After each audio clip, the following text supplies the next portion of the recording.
Assalamualaikum warahmatullahi wabarakatuh. Selamat datang di channel Muhammad Samsudin. Di kesempatan kali ini saya akan melanjutkan cerita Selamat dari Tumbal Pesugihan Part 20. Sebelum masuk ke ceritanya, jangan lupa subscribe dulu ke channel ini. Selamat mendengarkan. Kembali kejadian 5 tahun lalu, Tante Maria khawatir kalau Rio dan Pak Indra tidak datang tepat waktu. Dia udah tahu, ucap Tante Maria. Berarti sama kayak yang dialami Om Pras ya, balasku. Iya, tapi tidak sampai membuat celaka. Tante Maria bercerita, selama perjalanan, Rio dan Pak Indra sempat mendapat gangguan. Mulai dari suara ketukan di jendela, rasa kantuk yang menyerang tiba-tiba, sampai suara benda jatuh di atap mobil. Namun mereka tak menggubrisnya, tetap melanjutkan perjalanan ke Surabaya. Menjelang tengah malam, mereka pun tiba di rumah sakit. Tante Maria yang sangat khawatir dengan kondisi putra dan kakaknya hanya bisa mondar-mandir di depan ruangan perawatan. Dia baru bisa merasa lega saat Rio dan Pak Indra muncul di hadapannya. Setelah mengobrol di luar sebentar, mereka pun masuk ke dalam kamar. Waktu itu, bunda kamu sudah tidur, ucap Tante Maria. Rio yang kelelahan setelah bolak-balik Surabaya Yogyakarta langsung merebahkan tubuhnya di sofa. Sementara itu, Tante Maria dan Pak Indra masih tergesa-gesa. Sekitar pukul 1 malam, suasana kamar sudah berubah. Hawanya kadang dingin sekali, kadang panas dan gerah. Pak Indra bilang siluman ular dan anak buahnya sudah datang, tapi belum bisa masuk ke dalam kamar. Ah! Tante Maria dan Pak Indra dikagetkan dengan suara erangan. Ternyata asalnya dari Rio yang sedang tertidur. Rio? Dia diincar juga, tanyaku. Seharusnya enggak, tapi dia lupa kalau masih ngantongin keris kecil di jaketnya. Apa hubungannya, Tan? Kata Mas Indra, penunggu keris itu sedang bertarung melawan siluman ular. Jadi segala serangan secara enggak langsung tiba di rasa Rio pas lagi tidur. Jelas Tante Maria. Pak Indra pun bergegas mengambil keris peninggalan ayahnya itu. Tak lama berselang, Rio tersadar. Kemudian Pak Indra meminta Tante Maria dan Rio keluar kamar. Alasannya karena terlalu berbahaya untuk berada di dalam kamar. Takutnya siluman ular itu malah menyerang mereka. Dari luar kamar, Tante Maria mendengar seperti orang kesakitan. Ada juga suara dentuman yang cukup keras. Namun anehnya Rio tidak mendengarnya. Waktu itu Tante mikirnya itu cuma halusinasi saja, ucap Tante Maria. Ternyata Tante Maria tidak berhalusinasi. Selang beberapa menit kemudian terdengar suara teriakan seorang wanita. Dia yakin kalau itu suara dari bunda. Tante Maria sudah tak tahan lagi membuka pintu. Saat pintu terbuka, dia melihat bunda sudah dalam posisi duduk dan melotot ke arahnya. Di sampingnya ada Pak Indra yang memegang bunda agar tidak berontak. Siluman ular itu berhasil masuk ke badan bunda kamu, Kayla, ucap Tante Maria. Mas Indra berhasil mengeluarkan siluman ular itu, tapi Tante Maria menghentikan ucapannya. Siluman ular itu malah melilit badan bunda kamu, lanjutnya. Saat itu Tante Maria ingin sekali mendekati bunda, tapi Pak Indra selalu melarangnya. Bahaya, itu yang selalu diucapkan. Dengan mata kepala sendiri, Tante Maria melihat bunda semakin kesulitan bernafas. Tante Maria melihat bunda berusaha sangat keras melepas lilitannya, dengan tetap dibantu oleh Pak Indra. Tante nggak bisa lupain gimana perjuangan bunda kamu waktu itu. Dia nggak sedikit pun mengeluh atau berteriak kesakitan. Dari matanya tante bisa lihat dia sudah berusaha sekuat tenaga, tapi takdir berkata lain. Tante Maria mengambil tisu di atas meja, lalu mengusap air matanya. Bulir-bulir bening mulai jatuh di sudut mataku. Tak bisa kubayangkan rasa sakit yang dialami bunda saat itu. Seandainya Gila ada di sana, ucapku. Bunda kamu gak akan biarin itu, balas Tante Maria. Waktu Mbak Ani tahu kalau kamu diincar juga, dia udah ambil keputusan untuk nyelamatin kamu, bagaimanapun caranya, sambungnya. Air mataku semakin deras mengalir, padahal bunda bisa saja menyelamatkan dirinya sendiri. Toh, aku bukan anak kandungnya. Namun bunda malah mengorbankan nyawanya untukku. Gila masih nyimpen video terakhir bunda yang tante kirim, ucapku. Video itu tante ambil setelah bunda kamu lepas dari lilitan siluman ular. Dengan bantuan Pak Indra, lilitan siluman ular itu bisa dilepasnya. Namun, sebelum pergi, dia sempat menggigit bunda, memasukkan bisanya yang sangat beracun. Pak Indra mencoba mengeluarkan bisa itu, tapi terlambat. Bisanya sudah menyebar ke seluruh tubuh bunda. Bunda pun mulai merasa kesakitan. Panas, itu yang bunda ucapin, ucap Tante Maria. Badannya juga mulai kemerahan dan nafasnya sudah tidak beraturan, sambungnya. Dalam situasi seperti itu, bunda meminta Tante Maria untuk membuat video, bukan untuk mengenang-menang momen terakhir di hidupnya, namun untuk memperingatiku untuk tidak lagi kembali ke Indonesia. Caranya memang berhasil pada saat itu. Aku pun tidak jadi kembali ke Indonesia. Hanya saja, sekarang aku berada di Indonesia dan seperti siluman ular itu tahu kedatanganku. Makanya tante kaget waktu kamu pulang ke Indonesia, ucap Tante Maria. Tante takut. Dia tahu kalau sekarang ada di Indonesia, apalagi setelah lihat tingkah laku kamu pas perjalanan pulang tadi. Tante jadi semakin khawatir, sambungnya. Nggak usah khawatir, Tan. Mungkin itu cuma halusinasi Gila saja karena cerita Om Pras. Gila yakin semuanya bakal baik-baik saja. Aku coba menenangkan Tante Maria. Pokoknya kalau ada apa-apa, kamu harus cerita sama Tante ya, pesan Tante Maria. Siap Tante. Kami pun merapikan piring dan membawakan ke dapur. Setelah dibersihkan, aku meminta izin untuk kembali ke kamar. Di dalam kamar, aku langsung membarikan tubuh. Hari ini terasa panjang sekali. Mulai dari hotel ke makam bunda, mendengarkan cerita Om Pras, perjalanan Surabaya Yogyakarta, hingga cerita sedih dari Tante Maria, rasanya campur aduk sekali. Ku ambil ponsel di nakas, melihat notifikasi pesan masuk. Ada sebuah pesan dari Kurt. Sayang, apakah kamu baik-baik saja? Aku baik-baik saja sayang. Ya, aku hampir lupa menghubunginya lagi. Terakhir saat kami video call di mobil tadi sore. Maaf, baru sempat membalasnya. Seharian ini jadwalku terlalu padat. Tak lama, Kurt pun membalas. Apa kamu mau menceritakan padaku? Sekarang? Iya. Panggilan video call dari Kurt muncul di layar.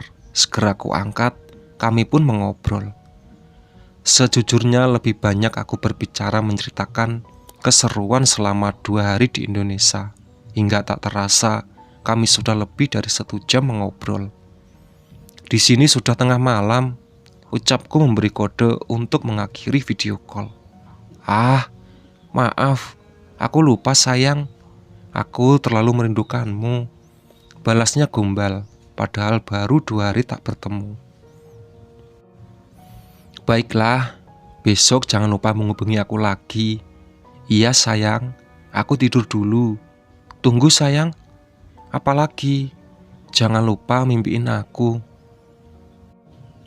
Aku memonyongkan bibir. Mendengar ucapan itu, sambungan video call pun selesai. Kuletakkan ponsel di atas nakas, lalu bangkit dari tempat tidur.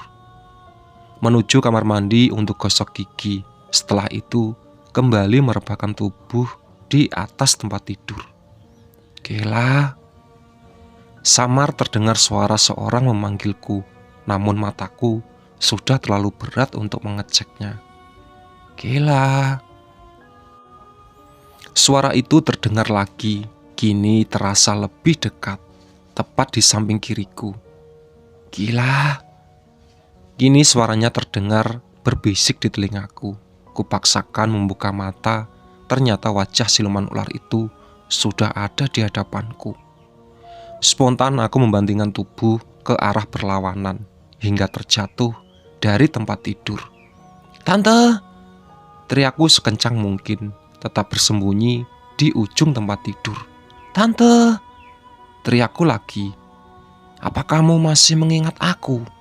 Ucap siluman ular itu. Tante! Aku berteriak sambil merangkak menuju pintu. Krek! Pintu terbuka. Tante Maria sudah berdiri di hadapanku. Ada apa Gila? Tanyanya sembari membantuku berdiri.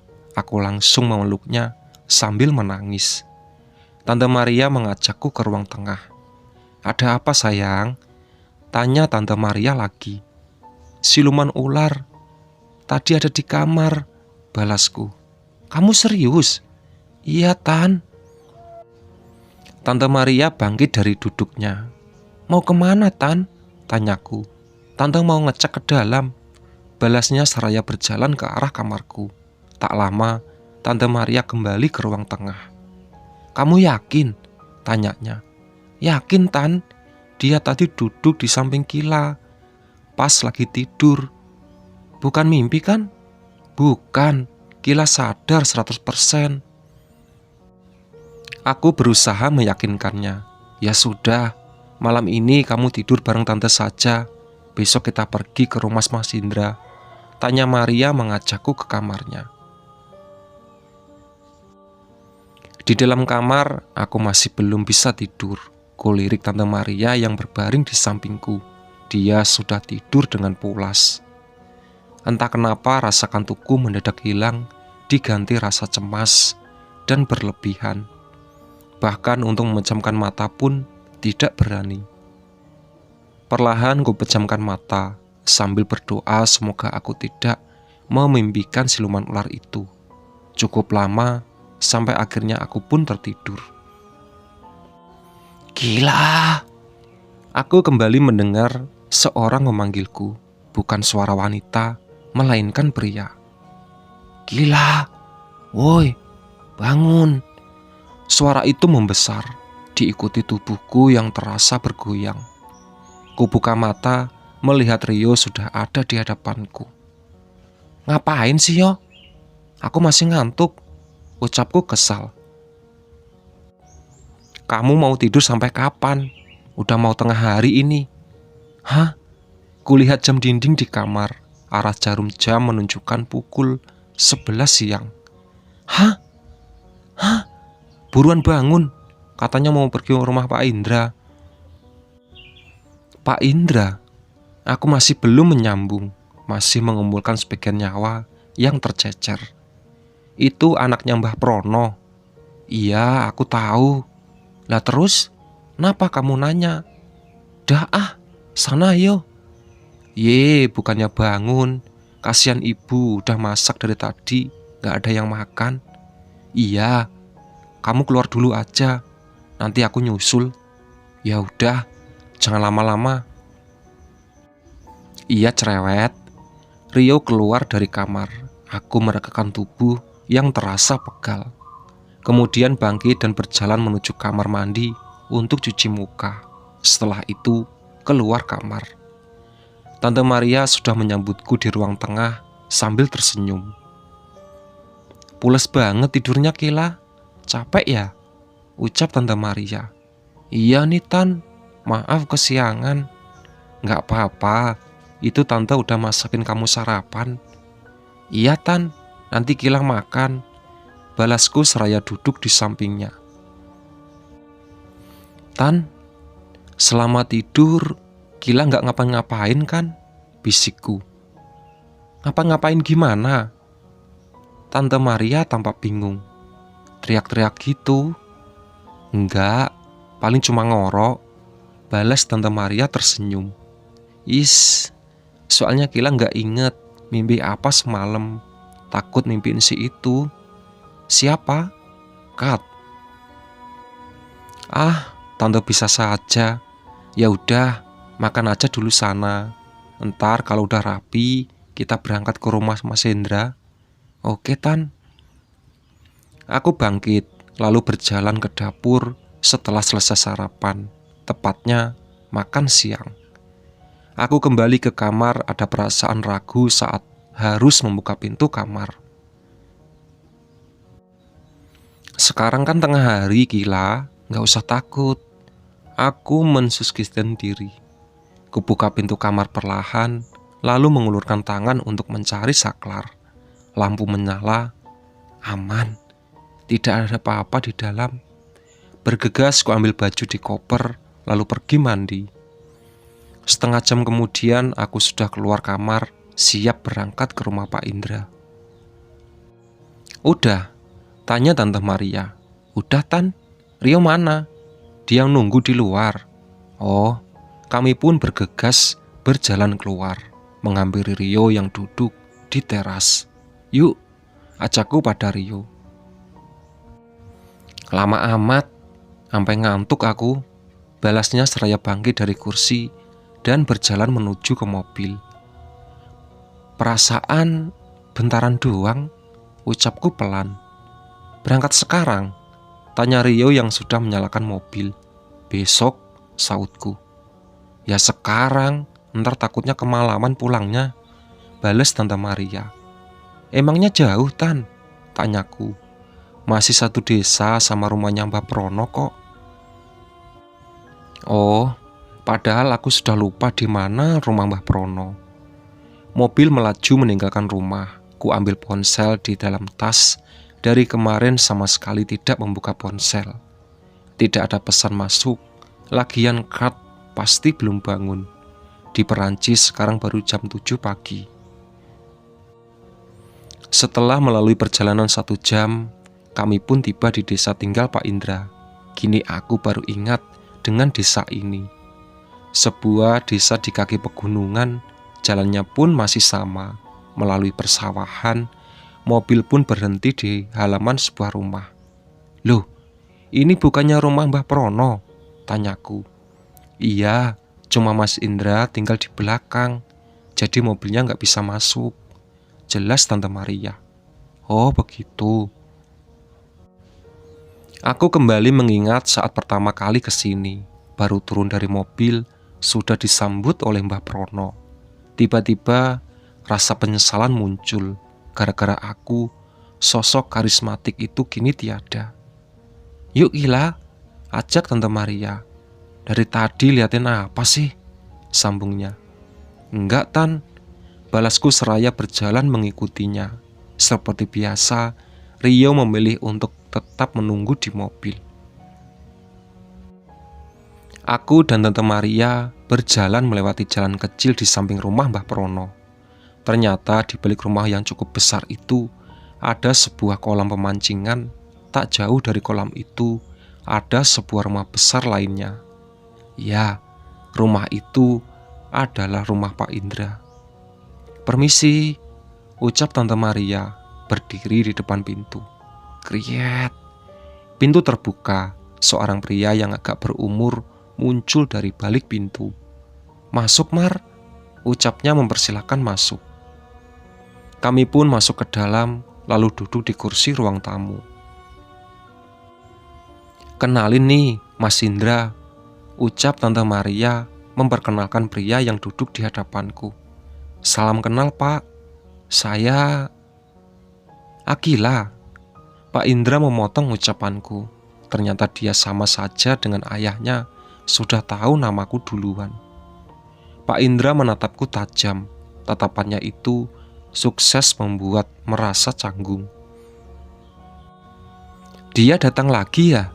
tanyanya. "Dia," balasku bingung. "Wanita siluman ular," balasnya. "Padahal udah lama sekali, tapi dia masih mengincarmu," sambungnya. "Mengincarmu?" Sebuah kata yang sungguh menakutkan bagiku. "Dari awal dia udah tahu kedatanganmu," sambungnya lagi. "Apa gara-gara saya mengunjungi rumah itu, Pak?" tanyaku. "Bukan. Apa kamu pernah digigit siluman ular itu?" tanyanya. "Digigit? Nggak pernah, Pak. Tapi ada racun siluman ular itu di aliran darah kamu." Aku pun kebingungan. Sangat yakin sekali tidak pernah digigit oleh siluman ular itu. Walaupun iya, seharusnya aku sudah mati. "Bukannya jika digigit siluman ular itu kita akan mati?" tanyaku. "Seharusnya gitu. Tapi kamu tidak. Dia hanya menandai saja." "Kamu yakin Kila gak pernah digigit dia?" Tante Maria pun ikut bertanya. Sungguh aku tidak ingat sama sekali pernah digigit olehnya. "Enggak, Tan," elaku. "Lalu bagaimana racun itu bisa mengalir di darahmu?" tanya Pak Indra. Itulah sahabat cerita dari Selamat dari Tumbal Pesugihan. Ditunggu part selanjutnya. Oke.